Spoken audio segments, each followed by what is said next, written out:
ونشهد أن لا إله إلا الله وحده لا شريك له ونشهد أن سيدنا وسندنا وحبيب ربنا وطبيبنا وطبيب قلوبنا ومولانا محمد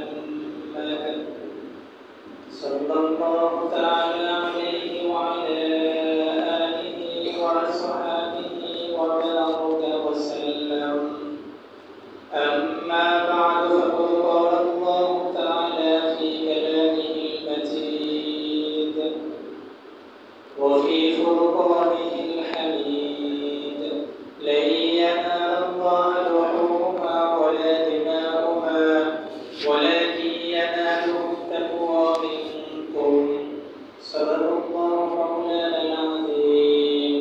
وقال رسول الله صلى الله تعالى عليه وسلم في حديث الشريف: يا أيها الناس إن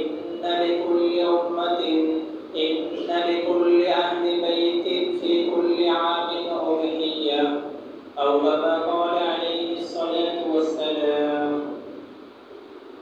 سبحانك لا علم لنا إلا ما علمتنا إنك أنت العليم الحكيم. সম্মানিত মুসলিম কিরাম, সকল প্রশংসা জ্ঞাপন করছি মহান আল্লাহ পাক রব্বুল আলামিনের দরবারে, যে আল্লাহ পাক রব্বুল আলামিন আমাকে আপনাকে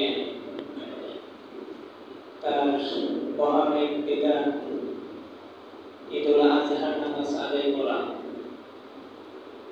এরপরে কুরবানি করা, তো সেই সুবাদে নামাজ পড়ার উদ্দেশ্যে আল্লাহর মসজিদে এসে বসে তিনি কিছু কথা বলা শোনার মতো তৌফিক দিয়েছেন। সেজন্য সেই রবের দরবারে আমরা দিল থেকে শুকরিয়া আদায় করি, সকলে বলি আলহামদুলিল্লাহ। বছর পরে আবারও আমাদের মাঝে অবতীর্ণ হয়েছে ঈদুল আযহা। ঈদ শব্দের অর্থ হলো খুশি, আনন্দ। আযহা এর অর্থ হলো কুরবানি। আযহা শব্দটা বহুবচন, তার এক বচন হলো আযহাত। তো ঈদুল আযহা এর অর্থ হলো কুরবানির খুশি, কুরবানির আনন্দ। এখন আমাদের মনে একটা প্রশ্ন আসতে পারে যে কুরবানির মধ্যে তো আমাদের শুধু খরচ আর খরচ, গরু কিনতে হয়, নিজেরা শ্রম দিতে হয়, কষাই বাড়া করতে হয়, বিভিন্ন ধরনের পয়সা খাতে খরচ হয়, এর মধ্যে আবার আনন্দ কিসের? আনন্দ আসলে কোথা থেকে? এই প্রশ্নের উত্তরটা আপনারা একটু বুঝবেন।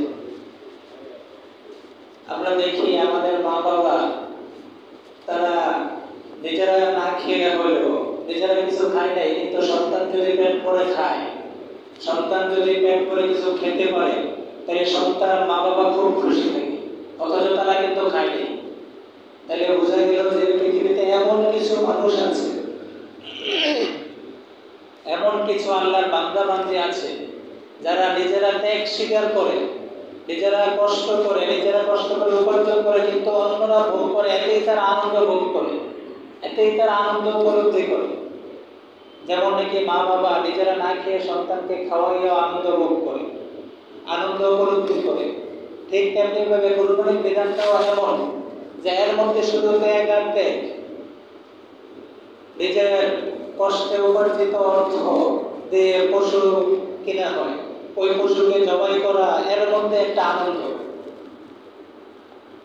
এই মেসাল, এই দৃষ্টান্ত সাহাবায়ে কেরাম দিয়ে গিয়েছে যে ত্যাগের মধ্যেও যে আনন্দ আছে, ত্যাগের মধ্যেও যে আনন্দ উপলব্ধি করতে হয়। ইসলাম এমন একটা ধর্ম যেখানে ত্যাগ করে কিন্তু আনন্দ ভোগ করে। সাহাবায়ে কেরাম রাদিয়াল্লাহু তাআলা এমনটা করেছেন। কিতাবের মধ্যে আছে, হাদিসের কিতাবের মধ্যে ৪র্থ হিজরিতে সফর মাসে যখন রাসূলুল্লাহ সাল্লাল্লাহু আলাইহি ওয়াসাল্লাম বনু আমের গোত্রের সর্দার তুফাইল বিন আমেরকে ইসলামের দাওয়াত সম্পর্কিত পত্র দিয়ে পাঠিয়েছেন। তুফাইল বিন আমেরের নিকট পাঠিয়েছেন হলো হযরতে হারাম বিন মিলহান রাদিয়াল্লাহু তাআলা আনহুকে।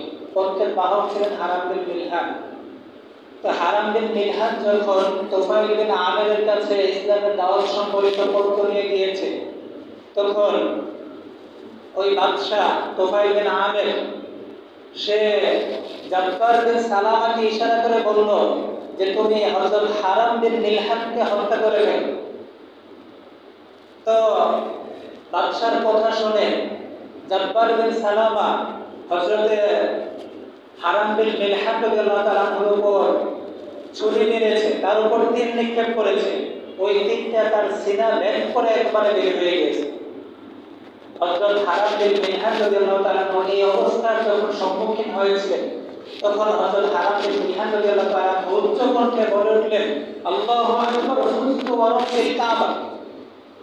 আল্লাহু আকবার, আল্লাহ সবচেয়ে বড়, আল্লাহর কসম, আমি আল্লাহর জন্য নিজেকে সঁপে দিতে পেরেছি, আল্লাহর জন্য নিজেকে ন্যস্ত করতে পেরেছি, আল্লাহর জন্য নিজেকে কুরবান করতে পেরেছি, এতেই আমি সন্তুষ্ট, এতেই আমি খুশি।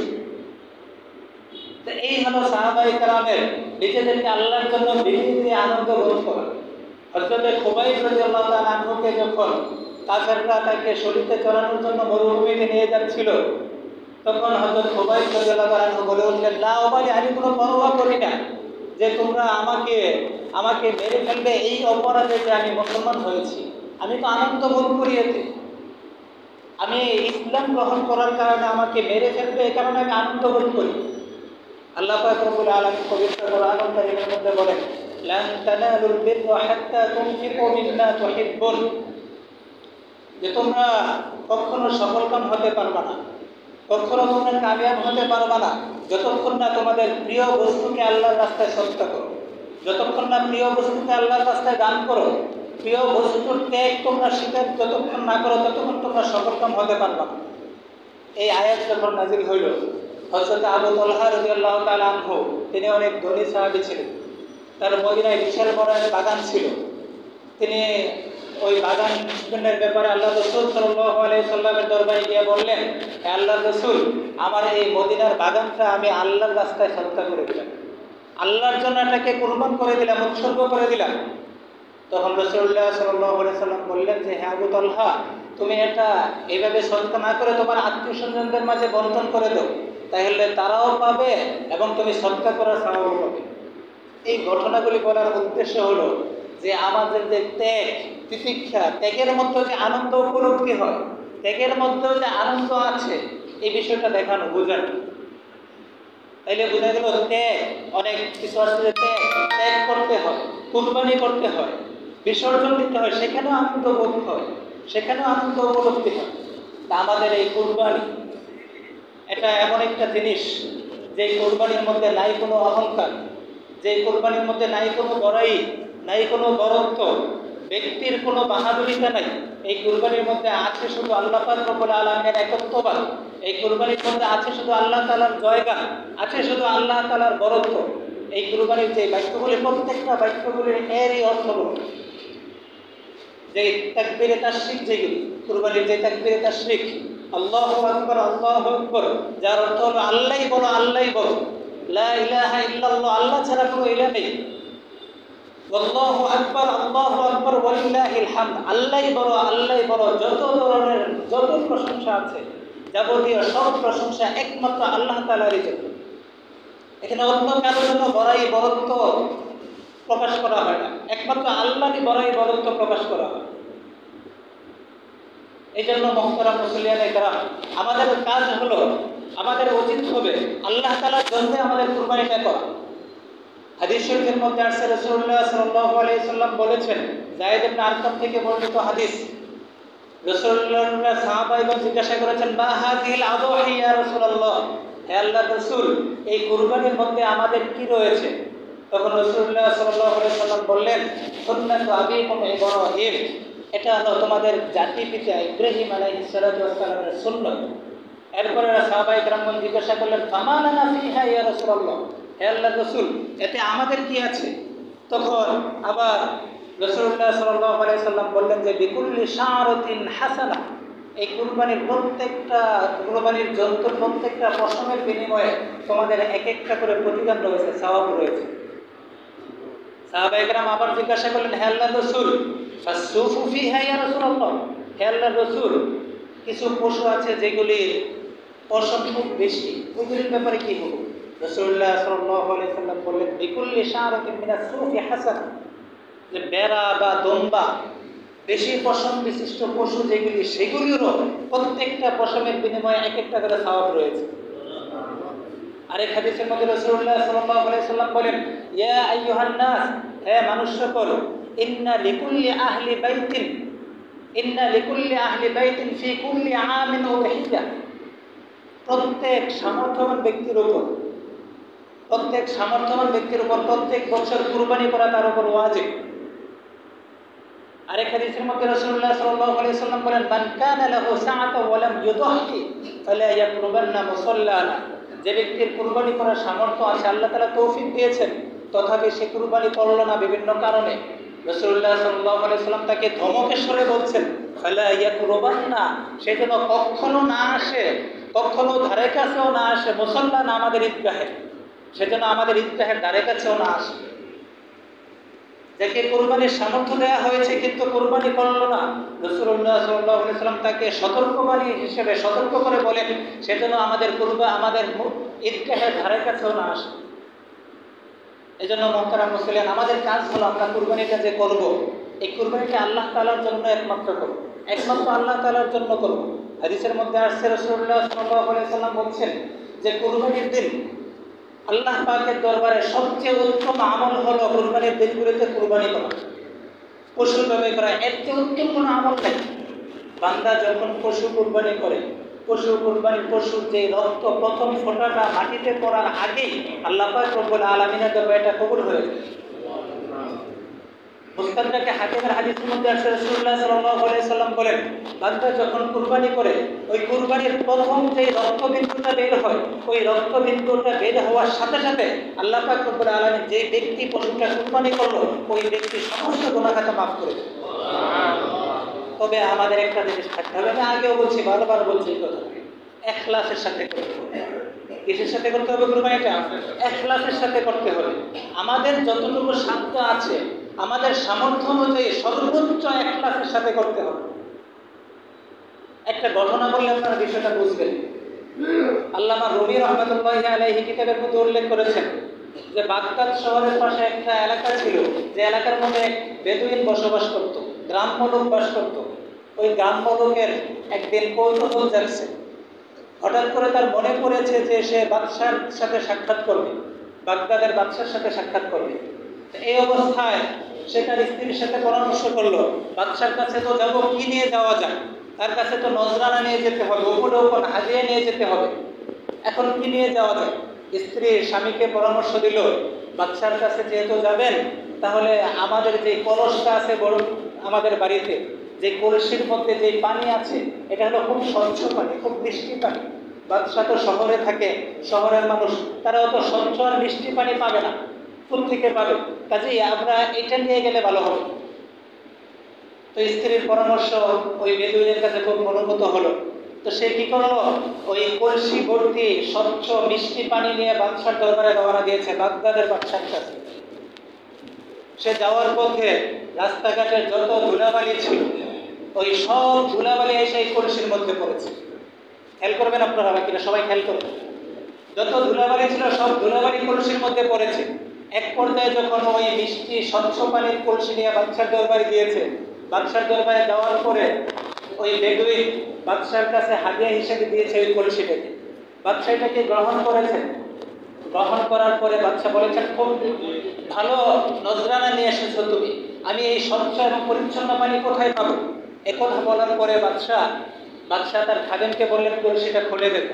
কলসিটা খোলার পরে যে রোমের মধ্যে কলসিটা খুলেছে, ওই রোম পুরোটাই দুর্গন্ধযুক্ত হয়ে গেছে, কারণ তার মধ্যে তো পানির ওপরে ময়লার স্তর জমে গিয়েছে। এই অবস্থা যখন দেখছে, তখন ওই ব্যক্তি নিজে নিজে অনুতপ্ত হচ্ছিল, বেদুইন, যে হায়, বাদশা না জানি আমাকে শাস্তি দেয় কিনা। কিন্তু বাদশা পরে ভাবলেন যে বেচারা বেদুইন, সে কি বা বুঝে, সে যেভাবে বুঝছে সেভাবে আমার জন্য উপর নিয়ে আসছে, কাজেই সে যেটাই আনছে তার প্রশংসা করা উচিত। তো বাদশা নামদার ওই বেদুইন ব্যক্তির প্রশংসা করছেন, প্রশংসা করে সাথে সাথে তার খাদেমকে বলছেন যে তুমি ওই বেদুইনকে কলসি ভর্তি স্বর্ণ মুদ্রা দিয়ে দাও, কলসি ভর্তি কি দিয়ে দাও? স্বর্ণ মুদ্রা দিয়ে দাও। পরবর্তীতে খাদেম তাকে কলসি ভর্তি স্বর্ণ মুদ্রা দিয়ে দিয়েছে। বাদশাহ পরবর্তীতে তাকে আবার বলছে তাকে সে বাড়িতে যাওয়ার সময় দাজলা নদীর পাড়ে দিয়ে তাকে নিয়ে যাবে। ওই খাদেম তাকে দাজলা নদীর পাড়ে দিয়ে নিয়ে যাচ্ছে। যাওয়ার পথে দেখছে যে দাজলা নদীর পানি কত সুন্দর আর স্বচ্ছ। এই পানি ওই বেদুইন দেখছে। বেদুইন দেখার পরে বলতেছে এত সুন্দর পানি এখানে, আমি যেই পানি নিয়ে আসছি গ্রাম থেকে এটা তো আরো তার চেয়ে ভালো পানি, এটা তো আরো স্বচ্ছ, আরো মিষ্টি পানি। তখন ওই বাচ্চা খাদেম বলছে একটু পান করে দেখো। পান করে দেখতেছে সে কলসি দিয়ে যেই পানি নিয়ে গিয়েছিল ওই পানির চেয়ে এটা বেশি মিষ্টি। এটা যখন ওই বেদুইন উপলব্ধি করেছে তখন বেদুইন বলতেছে হায়, আমি বাদশার কাছে যে পানিটা নিয়ে গিয়েছিলাম ওই পানি তো এই পানির চেয়ে কম মিষ্টি, সাথে আবার যে পানিটা নিয়ে গিয়েছিলাম ওই পানির ওপর তো ময়লার একটা স্তর জমে গিয়েছিল। এত অপরিষ্কার অপরিচ্ছন্ন পানি আমি বাদশার কাছে নিয়েছি। দরকার তো ছিল বাদশাহ আমাকে শাস্তি দেওয়া, আমাকে পাকড়াও করবে, জেলে ঢুকাবে, কিন্তু বাদশাহ তা না করে আমার প্রশংসা করলো এবং আমাকে উপঢৌকন দিল। আল্লামা রুমি রহমতুল্লাহ এখানে বলেন যে আমরা যে ইবাদতগুলি করি, আমরা যে কুরবানি করি, যে কোনো ইবাদত করি, আমাদের এই ইবাদতের দৃষ্টান্ত, ইবাদতের নমুনা হলো ওই বেদুইনের ময়লাযুক্ত পানির কলসির মতো। বেদুইন যেমনিভাবে তার সামর্থ্য অনুযায়ী বাদশার জন্য সর্বোচ্চটা নেওয়ার চেষ্টা করেছে, ঠিক তেমনিভাবে আমাদের কুরবানি, আমাদের নামাজ, আমাদের সবগুলি ইবাদত আমাদের সামর্থ্য অনুযায়ী সর্বোচ্চ ইখলাসের সাথে যদি আমরা করি, আল্লাহ পাক রব্বুল আলামিন ওই বাদশা, তিনি তো একজন মাখলুক, আল্লাহ পাক রব্বুল আলামিন আমাদের সেই ভাঙ্গাচোরা ইবাদতকে তার শান অনুযায়ী তিনি কবুল করে নেবেন। এই জন্য আমাদের ইবাদতটা কি অনুযায়ী হতে হবে? আমাদের যতটুকু সামর্থ্য আছে আমাদের সামর্থ্য অনুযায়ী সর্বোচ্চ ইখলাসের সাথে করতে হবে। এরপরে অনেক ত্রুটি থাকবে, তা আল্লাহ পাক রব্বুল আলামিন ওইটাকে তার শান অনুযায়ী কবুল করে নেবেন। এই জন্য আল্লাহ পাক রব্বুল আলামিন আমাদেরকে সবাইকে তার জন্য একমাত্র কুরবানিটা করতে পারি সেই তৌফিক দান করুন। এখন আমি কুরবানি সংক্রান্ত, জবের সংক্রান্ত কিছু মাসআলা নিয়ে আলোচনা করব। প্রথমে আমরা যে জন্তুটাকে জবাই করব ওই জন্তুটাকে শোয়ানোর সময় কেবলামুখী রাখতে হবে, তার মাথাটা যেন কেবলামুখী থাকে এই বিষয়টা আমরা খেয়াল করতে হবে, এবং যে জবাই করবে সেও কেবলামুখী হয়ে জবাই করতে হবে। এরপরে যারা ধরবে তারা পশুটাকে ধরবে এবং যে জবে করবে সেও দোয়া করবে, যারা ধরবে তারাও পারলে দোয়া করবে। যে জবে করবে সে যদি পারে দোয়াটা পুরোটা পড়বে। দোয়াটা হলো ইন্নী ওয়াজ্জাহতু ওয়াজহিয়া লিল্লাযী ফাতারাস সামাওয়াতি ওয়াল আরদা হানিফা ওয়া মা আনা মিনাল মুশরিকিন, অন্য রিওয়ায়াত আছে ওয়া মা আনা আউয়ালুল মুসলিমিন, আল্লাহুম্মা মিনকা ওয়ালাক, বিসমিল্লাহি আল্লাহু আকবার। এটা বলার পরে সে ছুরিটা চালাবে। আল্লাহুম্মা মিনকা ওয়ালাক, বিসমিল্লাহি আল্লাহু আকবার বলে ছুরি চালাবে। যখন ছুরি চালায় তখন যারা ধরছে সবাই বিসমিল্লাহি আল্লাহু আকবার বলবে। এরপরে ছুরি চালানো শেষ হওয়ার পরে যে জবে করছে সে বলবে আল্লাহুম্মা তাকাব্বালহু মিন্নি। যদি সে নিজের জন্য নিজে জবে করে থাকে তখন বলবে আল্লাহুম্মা তাকাব্বালহু মিন্নি। আর যদি কোনো আলেম দিয়ে জবে করে, কোনো মাদ্রাসা তালিব ইলম দিয়ে জবে করে, তখন সে বলবে আল্লাহুম্মা তাকাব্বালহু মিন আব্দুল্লাহ, মিন আব্দুর রহমান, মিন আব্দুস সাত্তার, অমুক নামটা বলবে। আর যদি একাধিক ব্যক্তি থাকে তখন সে হুজুর বলবে আল্লাহুম্মা তাকাব্বালহু মিনহুম কামা তাকাব্বালতা মিন হাবিবিকা মুহাম্মাদ ওয়া খলিলিকা ইব্রাহিম আলাইহিস সালাতু ওয়াস সালাম। এইভাবে দোয়াটা করবে যারা পারি, না পারলে বাস বিসমিল্লাহি আল্লাহু আকবার বলি কুরবানির পশুর উপর ছুরি চালানো যাবে, কোনো সমস্যা নেই। এটা তো গেল হলো জবের সংবাদ। এরপরে গোশতের ক্ষেত্রে একটা মাসালা, সেটা হলো গোশতের ক্ষেত্রে আমরা জানি আমাদের সমাজে খুব প্রচলিত যে কোরবানির গোশতটা 3 ভাগ করতে হয়। এটা জরুরি না, একটা মোস্তাহাব তরিকা, মোস্তাহাব পদ্ধতি। কোরবানির গোশতগুলিকে 3 ভাগ করে, এটা মোস্তাহাব। 3 ভাগের মধ্যে থেকে 1 ভাগ নিজে রাখা, আরেক ভাগ আত্মীয় স্বজনদেরকে দেওয়া, আরেক ভাগ গরিবদের মাঝে সদকা করে দেওয়া। এটা করা উচিত, কিন্তু এটাকে জরুরি মনে করা যাবে। কেউ যদি চায় সবগুলি সে নিজেই বক্ষণ করতে পারবে। আরেকটা বিষয় হলো, যদি এমন হয় যে একই পরিবারে 4-5 ভাই মিলে একটা গরু কুরবানি দিচ্ছে বা 7 ভাই মিলে একটা গরু কুরবানি দিচ্ছে, এখন এখানে সবার জন্য তো আলাদা আলাদা, সবাই আলাদা আলাদা নেশাবের মালিক, সমান সমান টাকাও দিয়েছে।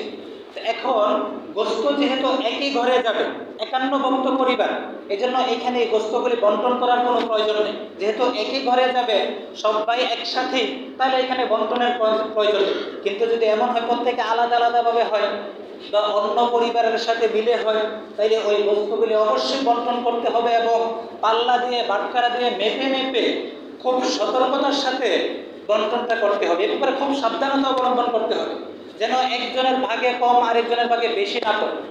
হ্যাঁ, অনেকে যদি এমন করে যে সে মাথাটা নিতে চাচ্ছে, এখন সে তুলনামূলক একটু গোস্ত কম নিবে, এটা আবার কখন? যখন অন্য শরীর যারা আছে তারা যখন এতে রাজি থাকে। এইভাবে করতে হবে। তো গেল গোস্তের বিষয়।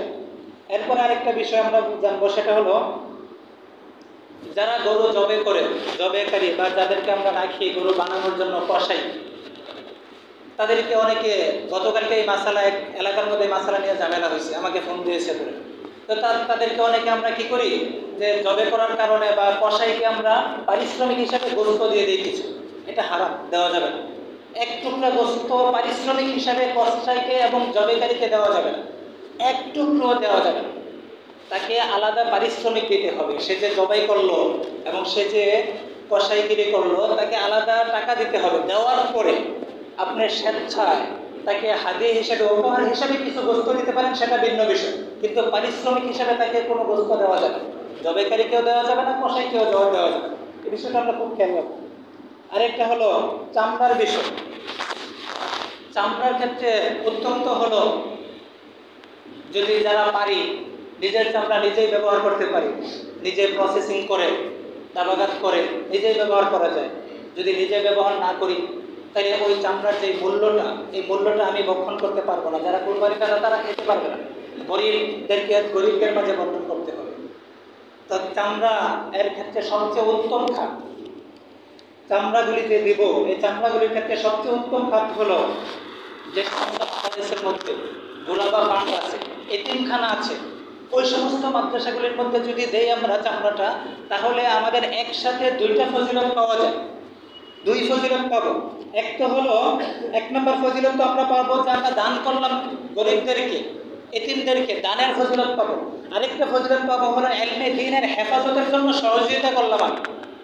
কারণ মাদ্রাসা তালেবে ইলমরা দেখা যায় অনেক মাদ্রাসা এতিমখানা আছে। আপনাদের প্রিয় প্রতিষ্ঠান কাশপুর জামিয়াত হযরত বেলাল হাফসি মাদ্রাসা, ওইখানে এতিমখানা আছে। তো আমার মাশাআল্লাহ আপনারা সবাই ওইখানেই দেন। তো দেখা যায় এইখানে দিলে ফায়দাটা কি? একটা হলো আমার দানের ফজিলত হলো, আরেকটা হলো আমি যে ইলমে দ্বীনের হেফাজত করা, এটা কিন্তু প্রত্যেকের ওপর জিম্মাদারি, অবশ্যই কর্তব্য। শুধু আলেমের ওপর কিন্তু ইলমে দ্বীনের হেফাজত করা কর্তব্য না, ফরজ না, প্রত্যেকটা মুসলমানের উপরই ফরজ। সবাই তো মাদ্রাসায় পড়তে পারে না, এই জন্য যারা মাদ্রাসায় পড়ে তাদেরকে সহযোগিতার মাধ্যমে দিনকে হেফাজত, অর্থাৎ আলেম বানানোর যে একটা প্রক্রিয়া আপনার সহায়তায় হচ্ছে, আপনি এই যে জিম্মাদারি থেকে মুক্ত হয়ে যাবেন। এই জন্য সবচেয়ে উত্তম খাত হলো যেই মাদ্রাসাগুলিতে এতিমখানা বা গোরাবা ফান্ড আছে, ওই মাদ্রাসাগুলিতে চামড়ার অর্থটা বা চামড়াটা দিয়ে দেবো। আল্লাহ পাক রব্বুল আলামিন আমাদের সবাইকে সহজভাবে বুঝে এবং আমল করার তৌফিক দান করুন।